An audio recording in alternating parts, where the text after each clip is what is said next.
Good morning students. આપણે હવે સૂચકાંકની અંદર બે રીતો શીખ્યા, અચલ આધારની રીત અને પારંપરિક આધારની રીત, જેને મેં તમને દાખલા પણ મોકલ્યા, પરંતુ ઘણા વિદ્યાર્થીઓ હજી સોલ્વ કરીને મને મોકલ્યા નથી. તો પ્લીઝ દાખલા ગણો, પ્રેક્ટિસ કરો, તો જ તમને ખ્યાલ આવશે. અને મેં તમને પણ કીધું છે કે જ્યારે પણ કોઈ પણ સમસ્યા હોય તો મને કોલ કરજો, બરાબર. પરંતુ થોડા દાખલા ગણતા રહેજો, કેમ કે આ લોકડાઉન ક્યાં સુધી ચાલશે હજી પણ આપણને હજી ખબર નથી. તો તમારા ભણવા પર કોઈ નુકસાન ના થાય એટલે આપણે ધીરે ધીરે શરૂઆત કરીએ છીએ. તો સૂચકાંકની અંદર આપણે બે ગુણના દાખલા જોયા, અચલ આધારની રીતે સૂચકાંક, પારંપરિક આધારની રીતે સૂચકાંક. સૂત્ર ફરીથી તમારી આગળ રોજ રિપીટ કરું છું કે ભાઈ અચલ આધારની રીતે સૂચકાંક શોધતા હોઈએ ત્યારે ચાલુ વર્ષનો ભાવ ભાગ્યા આધાર વર્ષનો ભાવ ગુણ્યા 100, જેમાં આધાર વર્ષ અચલ આધારની રીતમાં આધાર વર્ષ બદલાતું નથી. જ્યારે પારંપરિક આધારની રીતનું સૂત્ર હતું કે ભાઈ પારંપરિક આધારિત સૂચકાંક બરાબર ચાલુ વર્ષનો ભાવ ભાગ્યા અગાઉના વર્ષનો ભાવ ગુણ્યા 100. એટલે કે જ્યારે પણ પારંપરિક આધારની રીતે આપણે સૂચકાંક શોધીએ છીએ ત્યારે અગાઉના વર્ષના ભાવ કે જથ્થો હોય એને નીચે મૂકીને ગણતરી કરીએ છીએ, બરાબર. ઘણા વિદ્યાર્થીઓથી દાખલા જે ગણીને મને મોકલ્યા એમના દાખલા સાચા છે, હજી મહેનત કરતા રહેજો. સારું, હવે આપણે થોડું એક સ્ટેપ આગળ વધીએ છીએ. રીત તો એના છે અચલ આધારની રીત અને પારંપરિક આધારની રીત, પરંતુ અહીંયા મેં ટાઇટલ આપેલું છે સામાન્ય સૂચકાંક. હવે પરીક્ષાની અંદર સૂચના આવશે કે ભાઈ અચલ આધારની રીતે સામાન્ય સૂચકાંક શોધો યા પારંપરિક આધારની રીતે સામાન્ય સૂચકાંક. એટલે કે આ કોઈ રીત અલગ નથી, આપણે કામ એના જ કરવાનું છે, સૂત્રનો પણ એના જ ઉપયોગ કરવાનો છે જે આપણે આગળ દાખલા જે શીખ્યા છીએ. પરંતુ જે અત્યાર ઘડી તમે જે દાખલા ગણ્યા એમાં એક જ વસ્તુનો ભાવ આપેલો હતો, બરાબર. હવે અહીંયા વસ્તુઓ જે રકમમાં તમને દેખાશે, જે મેં અહીંયા રકમ લખેલી છે, જેમાં વસ્તુ કરીને A, B અને C, એટલે કે કેટલી વસ્તુના ભાવ લખેલા છે? 3 વસ્તુના. વસ્તુ A, B અને C. અહીંયા 2000 વર્ષ આપેલું છે, 2011, 2012, 2013 ને 2014. ત્યાં આગળ તમે એક જ વર્ષના વસ્તુ એના એકલા દાખલા ગણતા હતા. હવે 3 વસ્તુના ભેગા દાખલા ગણવાના છે, કામ એના જ છે, પરંતુ એકી સાથે 3 વસ્તુના દાખલા ગણીશું આપણે. ઓકે, હવે હાલ શરૂઆત આપણે અચલ આધારની રીતે દાખલો ગણીએ છીએ કે ભાઈ નીચેની માહિતીના આધારે અચલ આધારે સામાન્ય સૂચકાંક શોધો, બરાબર. તો આ તમારી રકમ છે, અહીંયા વસ્તુ આપેલી છે, અહીંયા વર્ષ આપેલા છે, વસ્તુનું વેચાણ 2011, 2012, 2013 અને 2014. તો આ તમારો પ્રશ્ન છે. હવે નીચે તમારે આના ખાના બનાવવાના રહેશે. ખાના કેવી રીતે બનાવવાના જોઈ લેજો. જે રકમ આપી છે એમને એમ તો બનાવવાના છે. વસ્તુ ABC, અહીંયા વર્ષ 2011, 2012, 2013 અને 2014. જે ખાના એને પ્રશ્નમાં આપે છે એ જ પ્રમાણે આપણે ખાના બનાવી દીધા છે, ABC, બરાબર. હવે શરૂઆત કરીએ. આ વસ્તુ એના ભાવ આપેલા છે, બરાબર, ધ્યાન રાખજો. આ વસ્તુ એના ભાવ આપેલા છે. 2011 માં ભાવ 40 હતા, 2012 માં 46 આપેલા છે, 2013 માં 50 અને 2014 માં 56. તો આ વસ્તુ એની વાત કરીએ. હવે તમને ખ્યાલ છે કે નીચેની માહિતીના આધારે આપણે પહેલા કઈ રીત ગણી રહ્યા છીએ? અચલ આધારની રીત. હવે ધારો કે અચલ આધારની રીતની અંદર 2000 આધાર વર્ષ તરીકે 2011 આપેલું છે આપણને. આધાર વર્ષ 2011 આપેલું છે. તો તમને ખ્યાલ છે કે જ્યારે આધાર વર્ષ આપેલું હોય ત્યારે એ વસ્તુના ભાવને આપણે શું લઈએ છીએ? આધાર તરીકે. તો એ વસ્તુનો ભાવ અહીંયા કેટલો આપેલો છે? 40. તો દરેકને 40 વડે ભાગી કાઢીશું. અચલ આધારની રીતમાં આધાર વર્ષ 2011 છે, તો દરેકને કેટલા વડે ભાગવાના રહેશે? 40 વડે. તો ચલો પેલા વસ્તુ એની જ વાત કરીએ. બસ એક જ દાખલો જે તમે ગણતા હતા એ રીતે જ કામ કરી રાખવાનું છે. તો ચલો શરૂઆત કરીએ. તો 40 ભાગ્યા 40 ગુણ્યા 100. પેલા લખી કાઢું છું. 46 ભાગ્યા 40 ગુણ્યા 100, 50 ભાગ્યા 40 ગુણ્યા 100 અને 56 ભાગ્યા 40 ગુણ્યા 100, બરાબર. દરેકના નીચે મેં 40 મૂક્યા છે કેમ કે આધાર વર્ષ 2011 છે. તો 40 ભાગ્યા 40 ગુણ્યા 100, 46 ભાગ્યા 40 ગુણ્યા 100, 50 ભાગ્યા 40 ગુણ્યા 100 અને 56 ભાગ્યા 40 ગુણ્યા 100. હવે વસ્તુ બી ની વાત કરીએ. વસ્તુ બી માં આધાર વર્ષનો ભાવ કેટલો આપેલો છે? 20. કેમ કે 2011 એ આધાર વર્ષ, બરાબર છે. તો 20 ને આધાર તરીકે લઈશું. તો અહીંયા લખીશું આપણે 20 ભાગ્યા 20 ગુણ્યા 100, 30 ભાગ્યા 20 ગુણ્યા 100, 36 ભાગ્યા 20 ગુણ્યા 100, 42 ભાગ્યા 20 ગુણ્યા 100. તો અહીંયા મેં દરેકને 20 વડે ભાગ્યા, કેમ કે આધાર વર્ષનો ભાવ અહીંયા વસ્તુ B નો આધાર વર્ષનો ભાવ 20 હતો, તો દરેકને 20 વડે ભાગી કાઢ્યા. કામ દાખલા આપણે ઊભા ગણતા હતા, હવે અહીંયા આ રીતે આડા ગણીએ છીએ, કામ એના જ છે. અહીંયા પેલો એક દાખલો ગણતા હતા, અહીંયા 3 દાખલા સાથે ગણીએ છીએ. હવે વસ્તુ સી ની વાત કરીએ તો એના આધાર વર્ષનો ભાવ આપેલું છે 50, તો દરેક કેટલા વડે ભાગીશું 50 વડે, તો 50 ભાગ્યા 50 ગુણ્યા 100, 64 ભાગ્યા 50 ગુણ્યા 100, 80 ભાગ્યા 50 ગુણ્યા 100, 96 ભાગ્યા 50 ગુણ્યા 100, બરાબર છે। એટલે હાલ આપણે સૂત્ર પ્રમાણે કામ કરીએ છીએ। હવે ભાગાકાર કરીએ તો અહીંયા જવાબ આવશે 100, 100 અને 100। ચલો, તો વસ્તુ A B C છે તો એનો ભાગ 40 ભાગ્યા 40 ગુણ્યા 100 કરે એટલે જવાબ 100 આવ્યો। વસ્તુ B નો પણ 20 ભાગ્યા 20 ગુણ્યા 100 એટલે જવાબ 100 આવ્યો, અને 50 ભાગ્યા 50 ગુણ્યા 100 કરે એટલે જવાબ આપણો આવ્યો 100। હવે તમારે કેલ્ક્યુલેટરની મદદથી આ ભાગાકાર કરવાનો રહેશે। 46 ભાગ્યા 40 ગુણ્યા 100, 46 ભાગ્યા 40 ગુણ્યા 100, તો તમે જો ભાગાકાર કરશો તો તમારે જવાબ આવશે 115। 46 ભાગ્યા 40 ગુણ્યા 100 115। હવે તમારે કેલ્ક્યુલેટરની મદદથી કામ કરવાનું છે, જાતે કશું કરવાનું નથી। અહીંયા આપેલું છે 50 ભાગ્યા 40 ગુણ્યા 100, તો 50 ભાગ્યા 40 ગુણ્યા 100 કરશો તો તમારો જવાબ આવશે 125। અહીંયા 56 ભાગ્યા 40 ગુણ્યા 100 આપેલું છે તો તમારો જવાબ રહેશે 140। ફરીથી સમજાવી દઈશું। આપણે 40 ભાગ્યા 40 ગુણ્યા 100 લખ્યા તો 40 40 ગયા, બધા કેટલા 100। અહીંયા 46 ભાગ્યા 40 ગુણ્યા 100 કર્યા 115, 50 ભાગ્યા 40 ગુણ્યા 100 125 આવે, 56 ભાગ્યા 40 ગુણ્યા 100 તો 140। બસ આ રીતે કામ કરી રાખવાનું છે। તો અહીંયા આપણે ભાગાકાર કરી જોઈએ। ચલો ફરીથી આગળ કે અહીંયા 30 ભાગ્યા 20 ગુણ્યા 100 હતા તો જવાબ આપણે આવશે 150। 64 ભાગ્યા 50 ગુણ્યા 100 કરશો તો જવાબ આવશે તમારો 128। અહીંયા 36 ભાગ્યા 20 ગુણ્યા 100 કરશો તો તમારો જવાબ મળશે તમને 180। અહીંયા જવાબ આવશે તમારો 160। 42 ભાગ્યા 40 ગુણ્યા 100 કરવાથી તમારો જવાબ મળશે 210, અને અહીંયા જવાબ આવશે 112। બરાબર, તો આપણે ત્રણ દાખલા કમ્બાઈન સાથે ગણ્યા, જેમાં વસ્તુ A નો સૂચકાંક શોધ્યો કઈ રીતે, અચલ આધારની રીતે, વસ્તુ B નો સૂચકાંક અને વસ્તુ C નો। હવે અહીંયા થોડું વધારાનું કામ કરવાનું છે। અહીંયા જે ત્રણ વસ્તુનો તમે જે સૂચકાંક શોધ્યા એ ત્રણે ત્રણનો અહીંયા સરવાળો કરવાનો રહેશે। A B અને C એ ત્રણે ત્રણનો 2011 નો સરવાળો કરે છે, તો અહીંયા જવાબ હતો 100, અહીંયા પણ 100 તો અહીંયા 100, તો સરવાળો થશે અહીંયા 300। કેમ કે આપણે પરીક્ષાની અંદર સામાન્ય સૂચકાંક શોધવાનો રહેશે, તો સામાન્ય સૂચકાંક શોધવાનો કે એટલે પહેલા સૌપ્રથમ દરેકનો સૂચકાંક શોધી એનો સરવાળો કરવાનો, એટલે એક એક્સ્ટ્રા ખાનું આપણું આવ્યું સરવાળો। વસ્તુનું નામ લખ્યું A B અને C, ત્રણ વસ્તુના નામ લખ્યા છે મેં A B અને C। હવે એનો સરવાળો કરીએ છીએ તો ખાનું અહીંયા મેં બનાવ્યું છે સરવાળો કરીને, તો ઊભી લાઈનમાં આ રીતે સરવાળો કરવાનો રહેશે। 2011 નો સરવાળો કર્યો ABC નો તો 100 100 ને 100 એટલે 300 આવ્યા। બસ 2012 નો સરવાળો કરીશું તો એનો સરવાળો આવશે 393।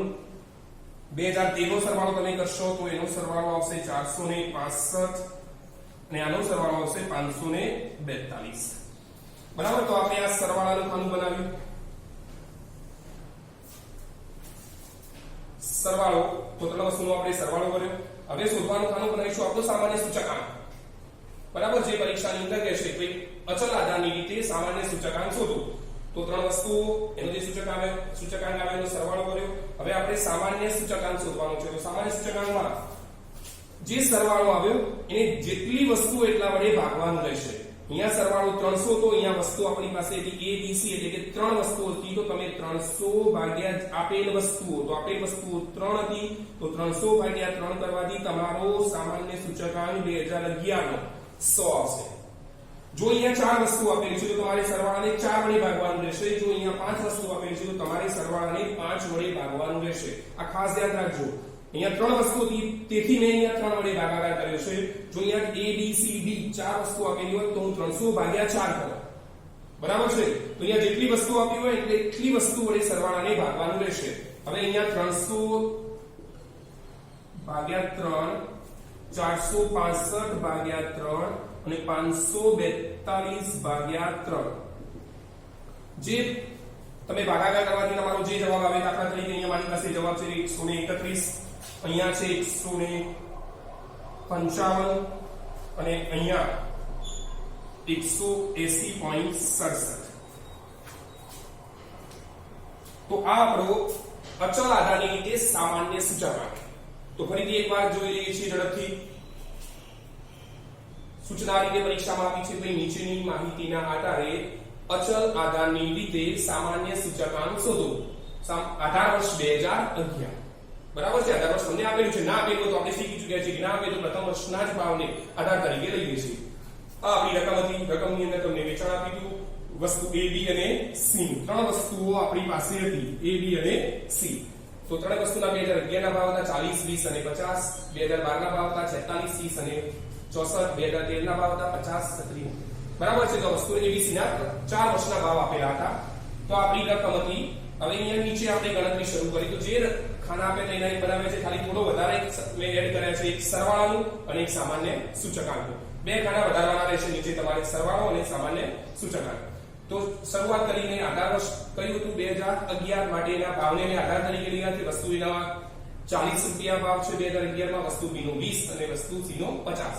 તો પહેલા મેં 2011 ના ભાવ વસ્તુ એના 40 હતા, તો દરેકને મેં કેટલા વડે ભાગી કાઢ્યા છે? 40 વડે. અહીંયા તમને દેખાય છે દરેકને ભાગ્યા 40 કરેલા છે. વસ્તુ B હતી તો એનો આધાર વર્ષનો ભાવ હતો 20, તો વસ્તુ B ના ભાવને મેં 20 વડે ભાગેલા છે. અને વસ્તુ C હતી જેનો આધાર વર્ષનો ભાવ 50 હતો, માટે વસ્તુ C ના ભાવને મેં 50 વડે ભાગેલા છે. બરાબર છે. આ રીતે ભાગાકાર કર્યા પછી તમારે ખાનું બનાવવાનું રહેશે સરવાળાનું. તો સરવાળાનું ખાનું બનાવ્યું તો અહીંયા સરવાળો 300 આવ્યો, અહીંયા સરવાળો 303 નો આવ્યો, અહીંયા સરવાળો 2013 નો આવ્યો 465 અને 2014 નો આવ્યો 542. બરાબર છે. હવે આપણું મેઈન પોઈન્ટ છે તો એ સામાન્ય સૂચકાંક. તો સામાન્ય સૂચકાંકમાં મેં તમને પહેલા પણ સમજાવી દીધું કે સરવાળાને આપેલ વસ્તુ વડે ભાગવાનું રહેશે. વસ્તુઓ કેટલી આપેલી હતી? 3. તો મેં 300 ભાગ્યા 3 કર્યા તો જવાબ મળ્યો મને 100. અહીંયા 393 ભાગ્યા 3 કર્યા તો જવાબ મળ્યો 131. અહીંયા 465 ભાગ્યા 3 કર્યા તો જવાબ મળ્યો 155. અને 542 ભાગ્યા 3 કરવાથી જવાબ મળ્યો 180.67. તો સિમ્પલ રીત છે. અત્યારે ઘડી તમે એક દાખલો ગણતા એવા અહીંયા ભેગા 3 દાખલા ગણવાના છે.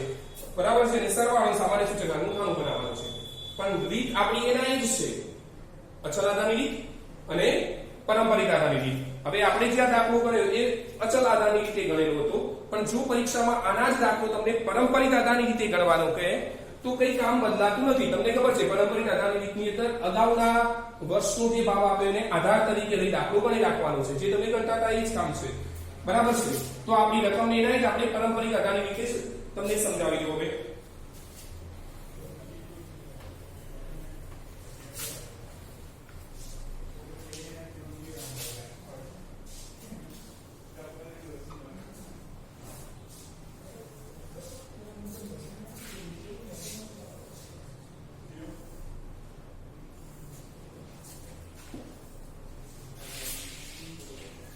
આપણી વસ્તુ આપેલી હતી A, B અને C 2011, 2012, 2013, 2014.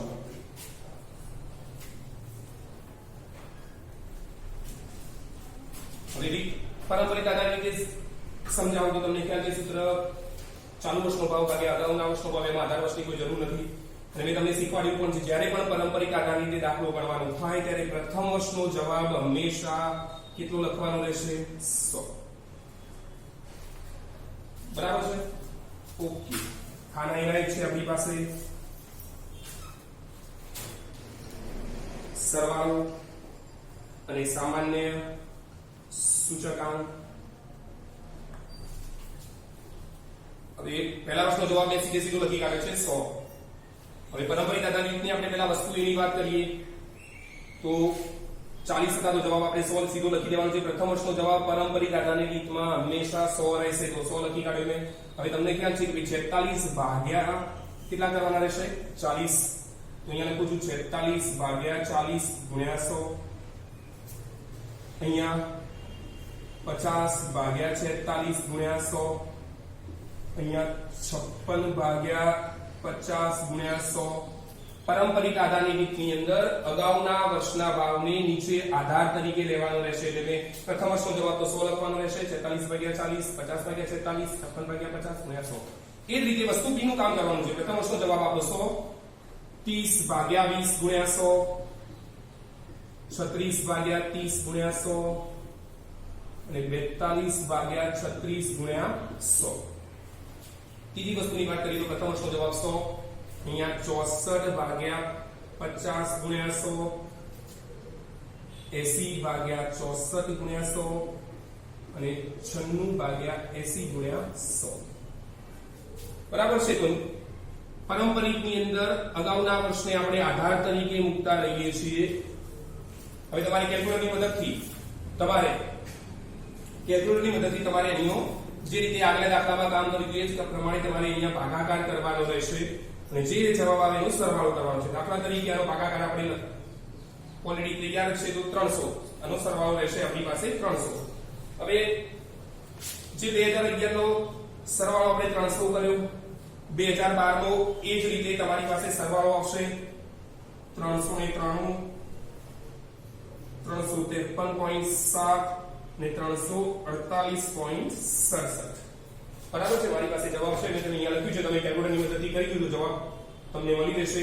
તો કામ એના એ છે, અહીંયા તમને ભાગાકાર કરશો એનો તમારે શું કરવાનું રહેશે? સરવાળો. જે આપણે આગળ દાખલામાં કામ કરેલું છે તમને ખ્યાલ છે. ભાગાકાર કર્યા પછી આ 3 નો જે જવાબ આવે એનો સરવાળો કર્યો મેં, તો સરવાળો આવે મારી પાસે 393, અહીંયા 353.7 અને 348.67. કામ એના એ છે, બાકીના દાખલામાં જે કામ કર્યું એના એ છે. હવે તમારે સામાન્ય સૂચકાંક શોધવાનો કીધો છે, તો તમે આપણે આગળ દાખલામાં જે કામ કર્યું હતું કે સરવાળો જે આવ્યો હોય એને આપેલ વસ્તુ વડે ભાગવાનો છે. તો 300 ભાગ્યા 3 એટલે કે જવાબ કેટલો આવે? 100. અહીંયા સરવાળો કેટલો છે? 393 ભાગ્યા 3 કરવાના રહેશે. જે આવે જવાબ તમારી પાસે 353.7 ભાગ્યા 3 અને અહીંયા 348.67 ભાગ્યા 3. જે આવે તમારો સામાન્ય સૂચકાંક રહેશે, જે આપણે આગળ દાખલામાં જોઈ ચૂક્યા હતા. ફેર એટલો હતો કે પેલામાં અચળ આધારની રીતે આપણે સૂચકાંક શોધ્યો, અહીંયા પારંપરિક આધારની રીતે સૂચકાંક શોધ્યો. તો અહીંયા અચળ આધાર અને પારંપરિક આધારની રીતે આપણે જે 2 દિવસથી દાખલા જે ગણી રહ્યા છીએ કામ એના છે, પણ અહીંયા 3 વસ્તુનું કામ સાથે કરવાનું છે. તો પારંપરિકમાં જવાબ હંમેશા કેટલો લખવાનો રહેશે? પ્રથમ વર્ષનો 100. બીજા વર્ષની શરૂઆત કરવાની ત્યારે તમારે આગલા વર્ષના ભાવને, એટલે કે અહીંયા 2012 નો શોધતા હોઈએ ત્યારે 2011 ના ભાવને આધાર તરીકે મૂકવાનો છે. એટલે કે 46 ભાગ્યા 40 ગુણ્યા 100, 50 ભાગ્યા 46 ગુણ્યા 6 અને 56 ભાગ્યા 50. જે આવે જવાબનો શું કરવાનો રહેશે? સરવાળો. સરવાળાને તમારે આપેલ વસ્તુ જે A, B અને C હતી, એટલે કે 3 વસ્તુઓ હતી, એના વડે ભાગવાથી તમને તમારો સામાન્ય સૂચકાંક મળી રહેશે. બરાબર છે. તો આના તમને પ્રેક્ટિસ માટે હું દાખલા મોકલતો રહીશ, પણ મહેરબાની કરીને દાખલા ગણતા રહેજો અને આપણી જે આ ચેનલ છે એને મહેરબાની કરીને સબસ્ક્રાઇબ કરવાનું ભૂલતા નહીં.